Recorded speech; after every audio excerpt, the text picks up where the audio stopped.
ओम नमः शिवाय गुरवे सच्चिदानंदमूर्तये निष्प्रपंचाय शांताय निरालंबाय तेजसे। हरिओम प्रभु जी। आज के इस अध्यात्म परिषद में आप सबका स्वागत है।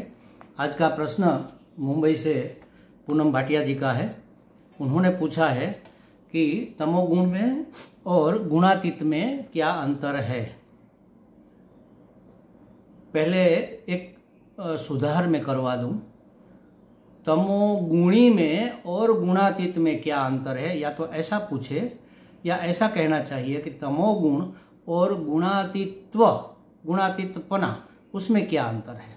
ठीक है, जो भी है, मतलब तमोगुणी व्यक्ति और गुणातीत महापुरुष में क्या अंतर है। तो एक शब्द में कहे तो पागल और परमहंस जितना अंतर है। अगर तमोगुण युक्त व्यक्ति के बारे में आप पूछ रहे हैं या आप गुणातीत व्यक्ति के बारे में पूछ रहे हैं, तो दोनों में पागल और परमहंस जितना अंतर होता है। अच्छा, अब आप उसको तत्व को समझना चाहते हैं कि तमोगुण क्या है और गुणातीतता क्या है, तो बात अलग हो जाएगी। तमोगुण प्रकृति का एक गुण है। प्रकृति त्रिगुणात्मिका है। सत्व, रजस और तमस, ये तीन गुण प्रकृति के हैं। प्रकृति के हैं माने प्रकृति के हर एक कार्य में ये गुण दिखेंगे। प्रकृति का कार्य माने ये समग्र सृष्टि। तो हर एक सृष्टि के हर एक पदार्थ में, हर एक व्यक्ति, वस्तु, पदार्थ, घटना, कुछ भी हो, उसमें आपको थोड़ा सत्व गुण भी दिखेगा, थोड़ा रजस गुण भी दिखेगा, थोड़ा तमस गुण भी दिखेगा। अच्छा, वो क्या होता है, कैसे पता चलता है कि इसमें कौन सा गुण है? तो वो गुण जब कार्यान्वित होते हैं तब उसका परिचय होता है। तो इसके लिए आपको पूरा त्रिगुण के बारे में अगर जानना है तो आपको गीता जी के 14वें अध्याय का ठीक से अध्ययन करना चाहिए। उसमें गुणातीत का और त्रिगुणात्मिका प्रकृति के कार्यों का जो उसका परिणाम होता है, उसका बहुत अच्छा सा वर्णन दिया हुआ है।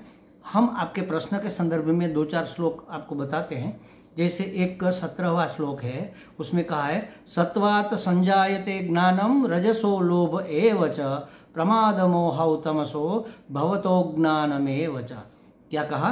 सत्वात् मतलब सत्वगुणी मनुष्य अथवा सत्वगुण से ज्ञानम संजायते, ज्ञान की उत्पत्ति होती है। जब हमें कुछ अचानक ट्यूबलाइट होती, करे हाँ मुझे याद आ गया, हाँ पता है मुझे, मैं जान गया, तब हमारे अंदर सत्वगुण कार्य कर रहा होता है। तो सत्वात् ज्ञानम संजायते, सत्व गुण से ज्ञान की उत्पत्ति, ज्ञान का प्राकट्य होता है।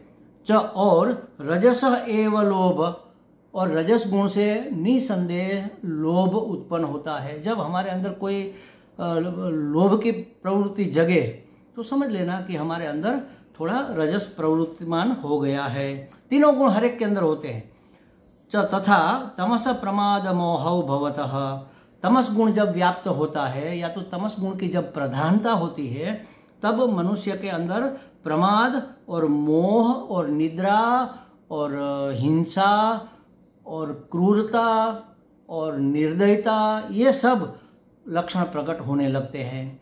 मुख्यतः प्रमाद, मोह और निद्रा। निद्रा आलस्य और प्रमाद। मोह माने अज्ञान। तो ये अज्ञानम ये प्रकट होता है जब हमारे अंदर तीनों गुण है, उसमें जिस गुण की प्रधानता है, जिस समय जिस गुण की प्रधानता है उस समय। अच्छा, जब सत्व होता है ना, तब हमारी इंद्रियों में प्रकाश होता है। प्रकाश का मतलब ज्ञान भी होता है, प्रकाश का मतलब उत्साह भी होता है। जब हमारी आंखें कितना मजा आ रहा है, ऐसे आंखें फट जाती है, कान में सब सुनाई देने लगता है, त्वचा एकदम जागृत हो जाती है, घ्राण मन, हमारी नाश इंद्रिया एकदम खुशबू सूंघने लगती है, तो समझ लेना कि सत्वगुण प्रवृत्त हो गया है, उसकी प्रधानता हो गई। कुछ न कुछ करते रहने का मन हो जाए, अच्छा ये कर लूँ मैं, वो कर लूँ मैं, वो कर लूँ, ये अगर हमारे अंदर प्रवृत्त हो रहा है उत्साह, तो समझ लेना कि रजस प्रधान हो गया है। सांस जल्दी जल्दी चलने लग जाए और ऐसे दौड़ने का मन करे, कुछ करने का मन करे, कूदने फांदने लग जाए, तो रजस प्रधानता है। और कुछ न करने का मन हो जाए, अरे पड़े है, क्या करना है, कहाँ जाना है, आलस्य हो रही है, या जो करना है वह नहीं करते, दूसरा कुछ करते हैं, मतलब प्रमाद हो रहा है, या तो सो रहे हैं, नींद आ रही है, या तो नींद आ गई है या आ रही है, या सोने का मन कर रहा है, या निर्दयता, किसी के प्रति दया नहीं हो रही, अरे मरने दो, मरना है तो हमें क्या लेना देना है, तो ये निर्दयता, या तो मच्छर काट रहा है तो फट मार दिया, क्रूरता, ये सब तमोगुण के लक्षण है। इस कार्य से, ये जो कार्य प्रकट होते हैं, उस कार्य से उस गुण की प्रमुखता को हम जान सकते हैं। तीनों गुण हर एक में होते हैं, लेकिन अध्यात्म साधना में तमस गुण में से, मतलब निद्रा, आलस्य, प्रमाद में से निवृत्त होने के लिए रजस को प्रवृत्त करना होता है। जैसे समझो कि हम जप करने बैठे और हमें नींद आने लगी, हम मानस जप कर रहे हैं मौन, मन में, और नींद आने लगी, आलस्य आने लगी, तो क्या करेंगे, रजस को प्रवृत्त करो, मतलब वैखरी वाणी में जोर जोर से बोलने लगो, ओम नमः शिवाय, ओम नमः शिवाय, ओम नमः शिवाय, ओम नमः शिवाय, ओम नमः शिवाय, ओम नमः शिवाय, ओम नमः शिवाय, ओम, तो रजस प्रवृत्त हो जाएगा, तमस निवृत्त हो जाएगा। फिर धीरे धीरे उपांशु जप करते करते फिर से मौन में चले जाओ, तो सत्व शांत हो गए, तो सत्व प्रवृत्त हो गया। यही साधना का सिलसिला है, तमस से रजस में, रजस से सत्व में हमें प्रवेश करना चाहिए। अच्छा, सत्व में फिर क्या करें, उसी में रुके, तो कि नहीं, हमारा लक्ष्य सत्व नहीं है, सत्व की प्रधानता से गुणातीत होना।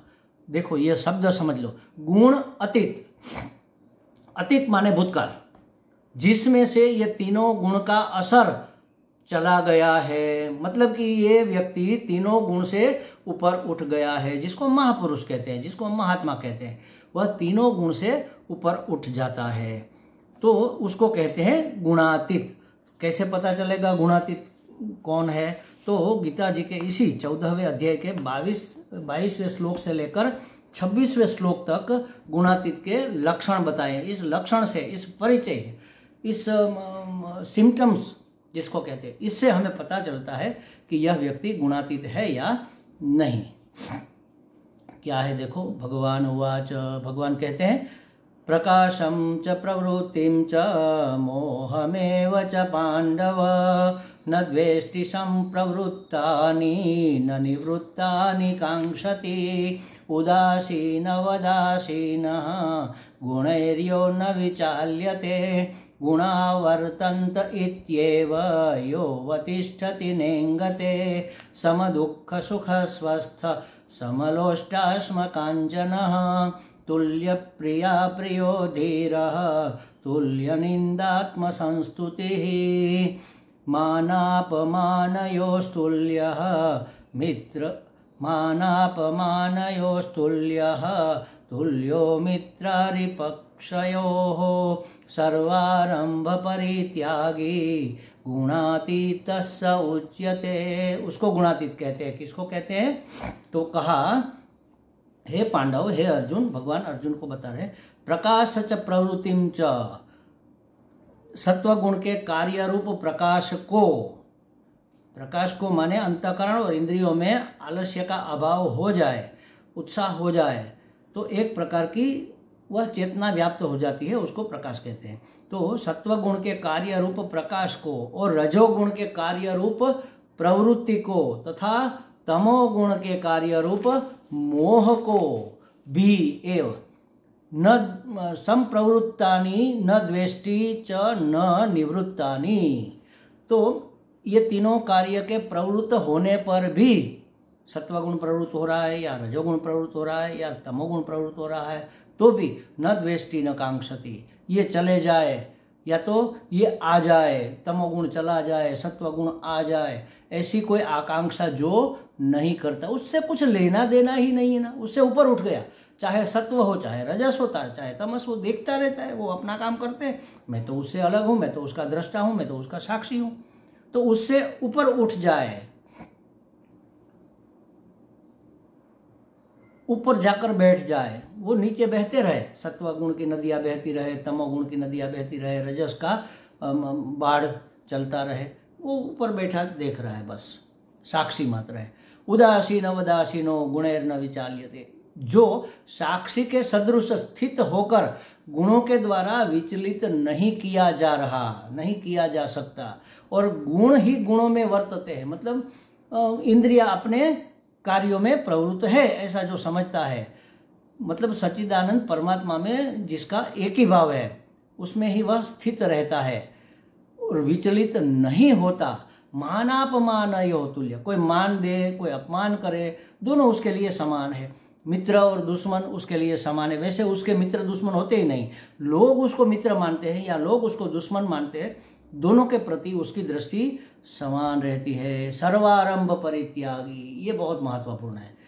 कोई भी कार्य, चलो अच्छा ये करते हैं, धीरे धीरे धीरे करके ये कर लेंगे, तो सभी कार्यों का आरंभ करना जो छोड़ देता है, मतलब कर्तृत्व के अभिमान से जो मुक्त हो जाता है, उसको गुणातीत कहते हैं।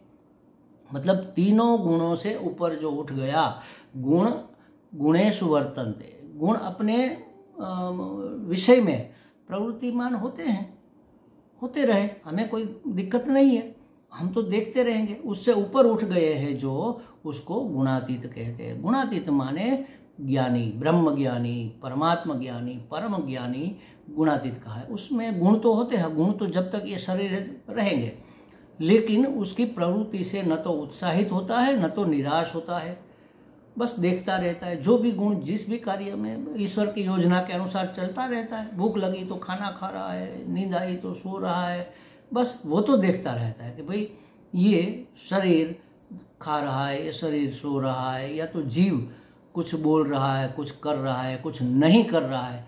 तो ये सब प्रवृत्ति और निवृत्ति से जो ऊपर उठ गया है, किसी भी कार्य को शुरू करने का उसमें कोई ललक नहीं है, उसको हम गुणातीत कहेंगे। तो तमस गुण और गुणातीतता, ये दोनों दो छोर है। तामसी व्यक्ति को हम और गुणातीत पुरुष को हम पागल और परमहंस के स्थान पर रख सकते हैं। वैसी स्थिति, मतलब तमोगुणी पागल है ऐसा मैं नहीं कहता, लेकिन पागल उसको कहते हैं जिसको कुछ पता ही नहीं होता, सब इस जगत के बारे में उसको कुछ पता ही नहीं, व्यवहार सत्ता के बारे में पता नहीं, वो अपने में मस्त है। बस वो जा रहा है तो जा रहा है, सामने से कोई व्हीकल आ रहा है, उसको मार देगा, टक्कर मार देगा, उसका एक्सीडेंट हो जाएगा, तो उसको क्या पड़ी है, उसको ये नहीं है कि मैं मर जाऊंगा, ये अकल ही नहीं है। तो जो पागल है वो बिल्कुल अज्ञानी है, बिल्कुल अंधकार है उसका दिमाग में, उसके जीवन में। और परमहंस है वो संपूर्ण ज्ञानी है, पूर्ण प्रकाशमान है। तो गुणातीत माने ज्ञानी, परमहंस, और तामसी व्यक्ति माने अज्ञानी या तो पागल कह लो। इतना दोनों दो छोर है, एक बिल्कुल जीरो है और एक बिल्कुल संपूर्ण है, परिपूर्ण है। इतना फर्क है। हमें लगता है पूनम जी को कुछ स्पष्टता हो गई होगी। हरि ओम।